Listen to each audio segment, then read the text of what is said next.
जो पार्ट्स का एक इशू पड़ा हुआ था जिसके ऊपर उन्होंने ऑटो मैन्युफैक्चरर्स को गवर्नमेंट ने तनकीद भी की थी कि हमने लोकलाइजेशन के लिए आपको कहा था, उन्होंने नहीं किए। तो इंडस मोटर शायद इसके ऊपर पहल कर रहा है फाइनली कि वो चीज़ करें। इस पे और मैं सिर्फ एक ही चीज कहना चाहूंगा, विच गया ही। अस्सलाम वालेकुम, मुस्बत शो में बहुत बहुत खुश आमदीद। मैं हूं असद नज़ामी, मेरे साथ हैं अली आफ्ताब। शो को प्लीज़ लाइक और शेयर करें, चैनल को जरूर सब्सक्राइब कीजिएगा। सर कैसे हैं? सर वीकेंड पे भी शो जीले नहीं हम अपना। सर सर हम लोगों को लगता है कि ये हम सिर्फ उनके लिए कर रहे हैं, वो तो कर ही रहे हैं, वो तो है प्राइमरी चीज़। लेकिन सर हमें खुद भी तो सर इंजॉयज लाइफ के। देखिए सर कैसे हम अजीब वाहियात किस्म के लोग हैं कि हमारा दिल करता है कि हम बैठें और बातें करें और हम बातें भी ऑन स्क्रीन करें। लेकिन सर ये है सर, बंदे के अपने अपने अपने शौक होते हैं। कुछ लोगों के तो बहुत अजीब अजीब शौक होते हैं, शुक्र है वो हमारे नहीं। तो सर आगे चलते हैं। बिल्कुल, हमारा कोई ऐसा शौक नहीं जिसमें हम फड़े जा सके। सर पढ़े तो इसमें भी जा सकते हैं आजकल। आप सर जरा इजी बोलें प्लीज। सॉरी। सर आगे चलते हैं। पहली खबर तो ये है कि इंडस मोटर्स जो है टोयोटा, उन्होंने कोई 3 बिलियन की अपनी इन्वेस्टमेंट करने की, अपने अंदर एक्सपेंशन कर रहे हैं कि वो जो पार्ट्स का एक इशू पड़ा हुआ था जिसके ऊपर उन्होंने ऑटो मैन्युफैक्चरर्स को गवर्नमेंट ने तनकीद भी की थी कि हमने लोकलाइजेशन के लिए आपको कहा था, उन्होंने नहीं किए। तो इंडस मोटर शायद इसके ऊपर पहल कर रहा है फाइनली कि वो चीज़ करें। और बाकियों की तरफ से हमें नहीं आई, बट इन्होंने की है, जो कि अच्छी बात है। इस पे और मैं सिर्फ एक ही चीज कहना चाहूंगा, विच गया ही। सर सर देखिए, ये इंडस्ट्री जो है ना ऑटो वाली, ये इतनी मज़ेदार है हमारे मुल्क की, यूनिक तरीन इंडस्ट्री है कि बाकी दुनिया में ये होती है एक बायर्स मार्केट होती है। आप अमेरिका में मेरे ख्याल में गाड़ी लेना जो है वो कोई इतनी टेंशन वाली बात नहीं होती। यहाँ पे मेरे ख्याल में गाड़ी लेते हुए 10 लोगों को फ़ोन करो, 20 लोगों को। सुनील भाई से पूछो पहले, या सुनील भाई का व्लॉग देखो, या सुनील भाई की वीडियो देखो, फिर उनसे चेक करो, कमेंट्स करो, फिर वो चाचे से पूछो। फिर अगर आप यूज्ड गाड़ी ले रहे हैं तो आपका ना एक मामू का पुराना मैकेनिक होता है जो साथ आता है घर में, और वो जाके गाड़ी को यूं उंगलियां मारता है कि यार ऐ पीसते टाचे। तो ये सारी जो बकवास बनी हुई है ना, ये बनी हुई है because of the auto lobby. इस मुल्क में एक बैरियर्स टू एंट्री इतने साल रखा कि आपकी जो उसके नीचे मार्केट बननी थी वो इसी किस्म की बननी थी, एक पैरानॉइड किस्म की छोटी सी मार्केट जिसके अंदर लोग जो हैं वो परेशान हो जाते हैं। और उससे एक और चीज़ जो हुई कि गाड़ी एक ऐसी नॉवेल्टी बन गई कि हर शख्स को, जब नॉवेल्टी को चीज़ बनती है, हर शख्स को होता है ना मुझे चाहिए। जैसे बहुत लोगों का ये गोल होता है यार कि फ़ोन हो तो मेरे पास अच्छा वाला आईफोन हो, वो उनका एक गोल होता है। ये ब्रांडिंग है।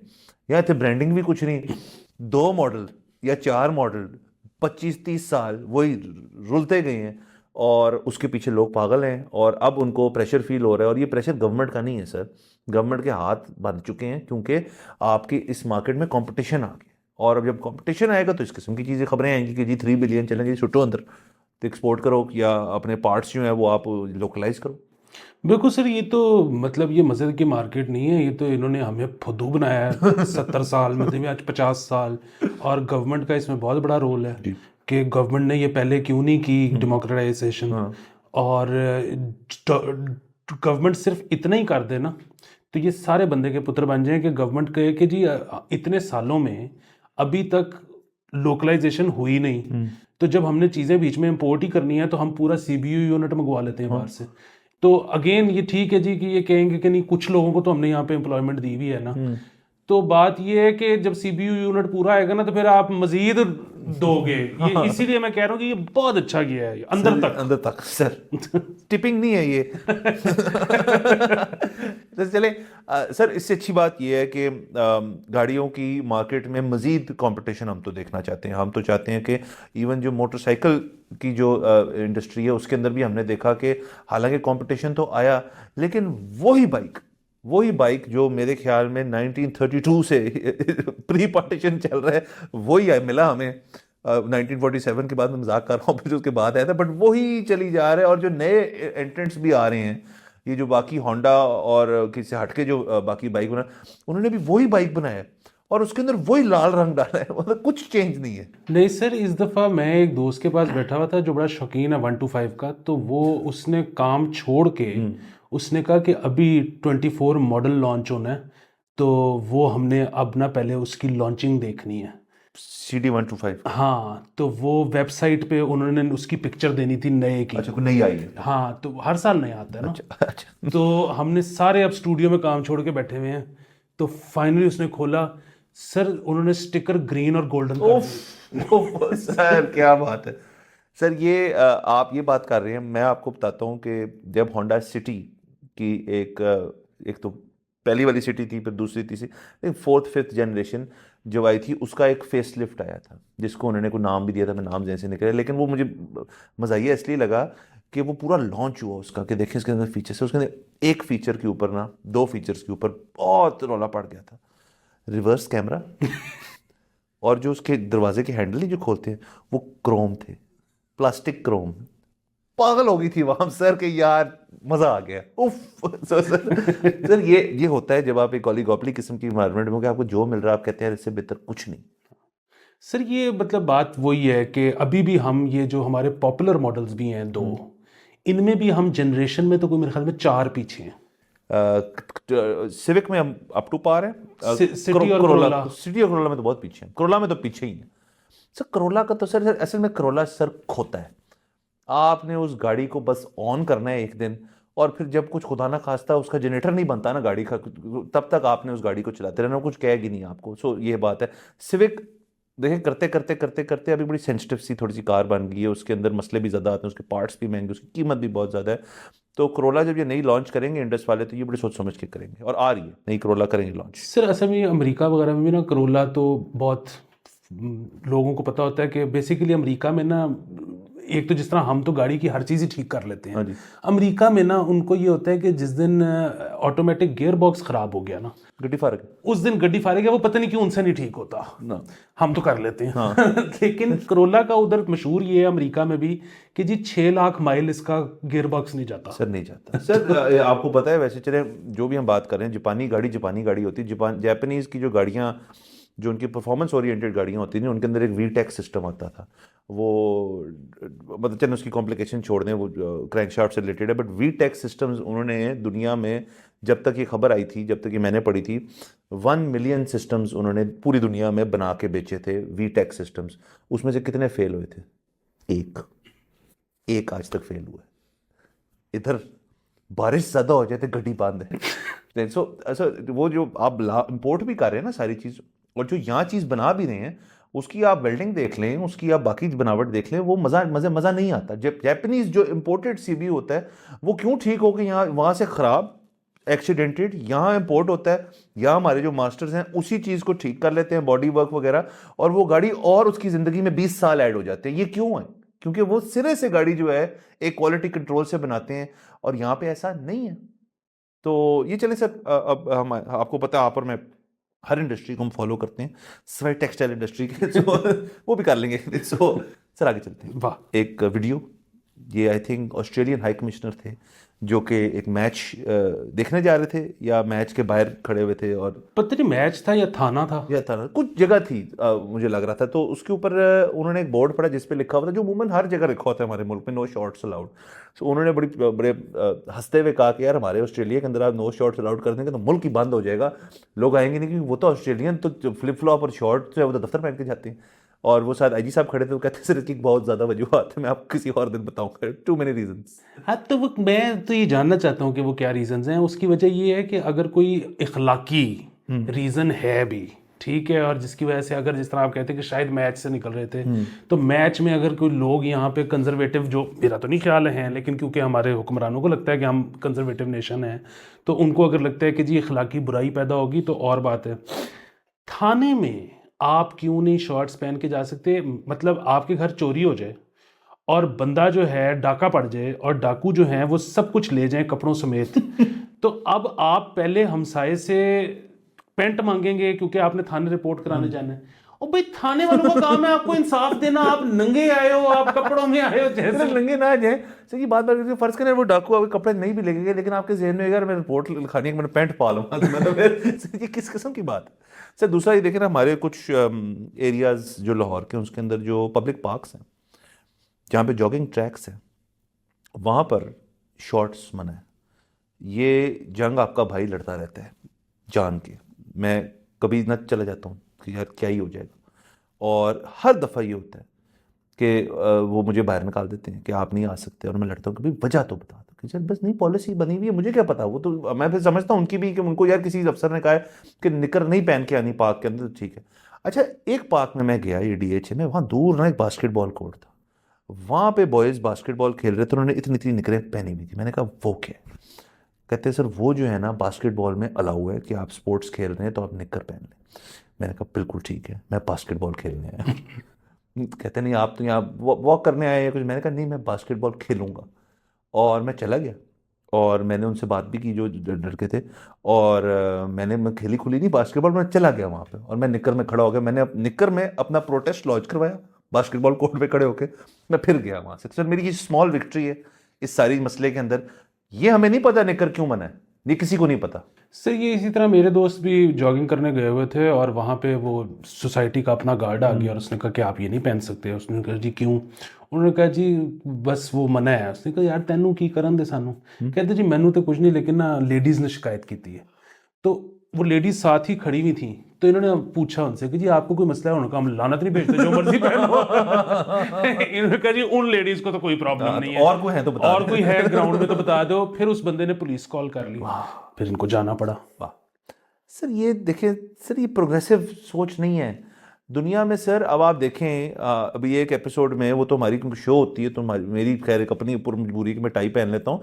आप दुनिया में बैंक्स जो हैं, एक बैंकर का आप जेहन में आप सोचते हैं कैसा होता है कि उसने बैंकर ने टाई पहनी होती है या किसी बिजनेसमैन ने। दफ्तरों के बैंक्स के बैक ऑफिस जो वर्किंग है ना, जो आपको नहीं नजर आता कस्टमर फेसिंग के अलावा, वो टाई नहीं पहनता। आप वो टाई पहन के जाते जरूर होंगे, वो दराज में रख, बल्कि दराज नहीं पड़ी होती उनकी टाई। कोई मीटिंग है तो टाई पहने, कोई बॉस से मीटिंग के टाई पहने, कोई टाई नहीं पहनता। आप जो दुनिया की बड़ी तरीन कंपनीज हैं, जो टेक कंपनीज हैं, उनका आप लिबास देखें, वो क्या, वो तो फ्लिप फ्लॉप निकर। जो कोडर है, आपको लगता है कोडर टाई पहन के कोडिंग करता है? वो निकर पहन के करता है। अब कंफर्ट ओवर क्या है ना। अच्छा मुझे ये बता दें, चलें, हमारा कौमी ड्रेस है, कौमी लिबास है हमारा शलवार कमीज़, बड़ी ज़बरदस्त चीज़ है और बहुत कंफर्टेबल है और बिल्कुल सबको पहनने का, हर चीज़ पहनने का हक है। लेकिन अगर आप शलवार कमीज़ को समझते हैं कि वो एक्सरसाइज और बाकी पॉइंट ऑफ व्यू से प्रैक्टिकल है, तो प्रैक्टिकल नहीं है सर शलवार कमीज तो बाथरूम जाने के लिए प्रैक्टिकल नहीं है। शलवार आप खोलते हो वो खिलर के जमीन पे, अगर बाथरूम खुश्क ना हो तो आप शलवार पहन के तो नहीं जा सकते। सर इसमें भी कुछ लोगों ने वैसे आई थिंक वो फ्लाई वाला कॉन्सेप्ट जो है वो डालने की कोशिश की है, लेकिन वो उसमें सुना ये है कि वो फिर ना कई बार होता है क्योंकि फैलाव इतना है कि वो मिलती नहीं, इधर से इधर से कर तो सर उसकी लाइनमेंट थोड़ी सी आउट है। हाँ। अच्छा दूसरा ये है कि वैसे भी शलवार कमीज जो है ना, वो यहाँ तो शलवार के अंदर आपने जेबें सिलवाई हों, वरना जो कमीज है ना, मतलब वॉलेट आप इधर रखो, वॉलेट और मोबाइल, तो वो पूरा अलाइनमेंट उसकी इस तरह आउट हो जाती है। इधर रखो तो अलाइनमेंट इधर। और फिर फ्लाव आ जाता है ना, वो स्प्रेड होना शुरू हो जाते हैं सर। वो चले और फिर ये है कि उसमें पता है सर, ये जो बेल्ट होती है ना, वैसे तो ये भी आहिस्ता आहिस्ता खुलती है, लेकिन आपको बहरहाल जब ज्यादा मतलब एक सुराख से दूसरे सुराख का जो सफर आपको पता लग जाता है कि यार अब मैंने ना कंट्रोल करना का क्या है, कसी जाओ, लूज करी जाओ, सर गिव। अच्छा सर दूसरा मुझे वैसे एक वजह किसी बंदे ने बताई थी, वो यही वजह थी जो आपके दोस्तों के साथ अनफॉर्चुनेट इंसिडेंट हुआ खवातीन, तो उस पर मेरी वहाँ पे फिर लड़ाई होगी। तो और मुझे नहीं कहना चाहिए था, मैंने कहा था कि वो उनको ज़रा होता है मसला, तो मैंने कहा वो ना देखें, वो क्यों देख रही हैं फिर अगर उनको मसला है तो ये तो कोई बात ना हुई कि भाई आप निकर नहीं पहन सकते कि ये। मैं कहा और मैंने फिर अपने ऊपर पर्सनली ले लिया कि मेरे में क्या मसला है, मेरे काम में व्हाट इज़ द प्रॉब्लम। ये तो आप मुझे मतलब कह रहे हैं कि मैं को जो चीज़ें मैं जो है मेरे पास वो गलत है, ये क्या बात है? नहीं सर, लेकिन देखें वो तो फिर फैसला असूल पे होगा ना। मतलब वो ये नहीं किया जा सकता कि जी इस बंदे में मसला है और इस बंदे में मसला नहीं है। मतलब वो तो उनको तो नहीं पता कि आप अनिल कपूर हैं। तो ये बहरहाल असूली फैसला होगा। चलें सर देखें, वो उसका एक मज़ाहिया कमेंट था ऑस्ट्रेलियन हाई कमिश्नर साहब का, लेकिन उसकी बेसिस पे मेरे ख्याल में थोड़ी सी इसके ऊपर गौर करना चाहिए। और अगर हमें कह दें क्रॉस द बोर्ड या कहीं निकर नहीं होगी, ऐसे पार्क हैं या निकर अलाउड है या तो सब में ना हो ना, तो फिर हम कहें यार ठीक है ये हमारे मुल्क का एक सीन है ये। चले सर 12 आगे चलते हैं। एक खबर क्या है, मेरे पास एक ऑब्जर्वेशन थी जो मैंने कहा हमारे ऑडियंस को शायद पसंद है। लाहौर में एक बहुत बड़ा गोल्फ का टूर्नामेंट होने को जा रहा है, और अमूमन गोल्फ के जो बड़े टूर्नामेंट्स होते हैं उनमें एक गाड़ी इनाम के तौर पे रखी जाती है, और वो आपको इनाम इस तरह से मिलता है कि अगर आप होल इन वन कर जाएं, जो कि बेसिकली कुछ जो छोटे होल्स होते हैं जिनको हम पार 3 कहते हैं, मतलब आपने अमूमन 3 शॉटों में ख़त्म करना होता है होल। उसकी लेंथ होती है अमूमन 120 गज से लेके 180 गज तक या 200 गज तक होता है। सो उस पर अगर आप एक शॉट में होल में बॉल डालते हैं, जो कि 1 इन अ मिलियन चांस है कि वो हो, बहुत कम चांसेस है उसके, तो उस पर आपको गाड़ी मिलती है। पिछले साल ये टूर्नामेंट हुआ तो एक किसी और क्लब का एक प्लेयर है जो कि गाड़ी जीत गया, होंडा सिटी। और इस दफ़ा इस टूर्नामेंट में मेरे ख्याल में जो ब्रांड है हैवल, उनकी गाड़ी, उसकी गाड़ी रखी जा रही है। उस टूर्नामेंट इस टूर्नामेंट में एक फ़र्क है, वो ये है कि ये गाड़ी को ख़रीदता नहीं है, ये गाड़ी होती है इंश्योरेंस कंपनी की। इंश्योरेंस कंपनी जो है वो बेट अगेंस्ट करता है इस चीज़ के, और उस गाड़ी का जो एक साल का प्रीमियम होता है वो इंश्योरेंस कंपनी ले लेता है। जो भी गाड़ी, जो भी इवेंट स्पॉन्सर कर रहे हैं, वो कहते हैं वो प्रीमियम हमारा, ठीक है जी, एक गाड़ी जितने भी है 30-40 लाख रुपए की गाड़ी, तो उसके साल का जो भी प्रीमियम बनता है वो हमारा। अगर अलबत्ता हो गया होल इन वन, जो कि 1 इन अ मिलियन चांस है, तो इंश्योरेंस कंपनी उसके अगेंस्ट बेट करता है, फिर इंश्योरेंस कंपनी को गाड़ी देनी पड़ेगी। और ये उनका हुई हाथ हो गया उनके साथ। इस दफ़ा अलबत्ता उन्होंने, कोई इंश्योरेंस कंपनी ने इसके अंदर अपना हिस्सा नहीं डाला। तो ये जो गाड़ी है, ये एक्चुअली जो मालक हैं उस ब्रांड के, जो साजगार ग्रुप है शायद, उन्होंने गाड़ी वो रखवाई है वहाँ पे, और वो बेट अगेंस्ट कर रहे हैं इस चीज़ पे होल इन वन है, वरना उनको गाड़ी पड़ जाएगी पूरी, और वो गाड़ी है भी करोड़ प्लस की। अच्छा, वही वाली बात है कि ये इतने अरसे से होता चला आ रहा है, तो पिछली 2 दफ़ा अगर ये हो भी गया है तो जो ऑड्स हैं वो तो इसके अगेंस्ट ही हैं कि बहुत मुश्किल है होल इन वन होना। मसला डिस्टेंस का नहीं है, मसला ये है कि मतलब इतना सा होल है और इतना सा गेंद है, मतलब वो बड़ा बहुत इम्पॉसिबल काम। और ऐसी ये इस किस्म की चीज़ किसी स्पोर्ट में होती ही नहीं है सिवाय गोल्फ के। बिल्कुल। जो वाहिद इसमें मेरा सवाल है ना, वो ये है कि चलें ये तो टूर्नामेंट है, इसमें तो कोई ऐसी चीज़ हो नहीं सकती, लेकिन ये पाकिस्तान है, आपको पता है यहाँ पे कोई इनाम वगैरह ना भी हो, आप वैसे कैजुअल गेम भी खेल रहे हो, अगर आप होल इन वन कर दो तो उस क्लब में आपका नाम लिखा जाता है। लिखा जाता है, तो वो तो आपके भाई का है ना। वाह वाह वाह वाह वाह। तो वो तो एक गोल्फर के लिए वैसे ही बहुत बड़ी चीज़ है कि यार उस क्लब में मेरा नाम लिखा हुआ है। तो ये कैसे हो सकता है कि पाकिस्तान जैसे मुल्क में 2 नंबरी ना हो? मैं आपको भी बता देता हूँ सर, ये बहुत होता है, बहुत ज़्यादा होता है। और अमूमन अब ये कहना नहीं चाहिए, बट ज़रा एल्डरली प्लेयर्स जो है ना उनका ज़रा ज़्यादा आना शुरू हो जाता है, क्योंकि वो अपनी गोल्फ बहुत खेल ली उन्होंने इतने सालों से, होया नहीं अभी तक। मतलब बहुत ज़्यादा गोल्फर होते हैं जिनका आज तक नहीं हुआ होता। सर ज़्यादातर का हो ही नहीं सकता। तो हुआ ये 2 साल पहले कि सर्दियों में ना उन्होंने बैन कर दिया, मना, क्योंकि सर्दियों में होती है धुंध। सर मैं आपको ये फैक्ट बता रहा हूँ कि उन्होंने कहा जी धुंध वाले सीजन में होल इन वन आज ਤੁਹਾਡਾ होया भी जेन्युइन होया या गलत होया असी नहीं मानते। सो धुंध में उन्होंने बैन कर दिया है। बाकी सर इसके अंदर बहुत मुश्किल है उस तरह से करना, क्योंकि देखें इसका भी रूल है, चलिए रूल भी बताता हूँ। आप अमूमन अगर अकेले खेल रहे हैं ना, गोल्फ आप अकेले भी खेल सकते हैं, तो अकेले तो आप रोज़ कर लें होल इन वन, को मसले वाली बात नहीं है। आपके ग्रुप के अंदर बाकी मेंबर्स होने चाहिए उस गोल्फ क्लब के, तकरीबन 2, क्योंकि और क्लब से भी लोग खेल सकते हैं, लेकिन आप खुद मेंबर हैं, आपके क्लब के साथ 2 मेंबर्स हैं ना, और 2 लोगों ने विटनेस किया इस चीज़ को, तो वो आप फिर दफ्तर जाते हैं, आपका साइन होता है, फिर एज विटनेस उन दोनों का साइन होता है, और उनके कैडीज का भी साइन होता है वहाँ पे, फिर जाके तस्दीक होती है कि ये आया असल में हुआ है नहीं हुआ। तो ये इस तरह होता है सारा सिस्टम। हाँ जो देखें ना, अब आपको लोग कितने मिलाने पड़ेंगे आपको, पहले 2 प्लेयर जो शायद आपके दोस्त हैं, लेकिन फिर उनके कैडीज। तो जब ये चीज़ गलत हुई है ना, उसके थोड़ी सी देर बाद पता चलता है ठीक नहीं सी। सो ये है मसले। बट अच्छी बात है गोल्फ के लिए, ये जो ग्रुप है, ये जो ज़मान ग्रुप है, ये ज़मान टूर्नामेंट है, ये 10वां इनका एडिशन है इस चीज़ की। बहुत मेहनत करते हैं इस चीज़ पे, वो बहुत एफर्ट करते हैं, और गोल्फ के लिए उनकी खिदमात हैं। जो जे ज़मान साहब ख़ुद थे, जिनकी वजह से ये इनके ऑनर में टूर्नामेंट होता है, उनकी भी बड़ी खिदमात हैं गोल्फ के लिए। तो ये अच्छी चीज़ है मेरे ख्याल में कि इस किस्म का टूर्नामेंट हो रहा है, और होने चाहिए। हाँ, हम तो हर एक्टिविटी के साथ हैं सर। भारत मेरे ख्याल में ये हमारा ना, मैं आज आपको हमने कहा था कि हम एक आपको बीच में ब्रेक दिया करेंगे, ये वो वाला हमारा मुस्बत शो होता, तो इसमें सारी बातें मुस्बत थी। सर इजाज़त लेते हैं, thank you so much for watching. अगले एपिसोड में आपसे फिर मुलाकात होगी। खुदा हाफिज़।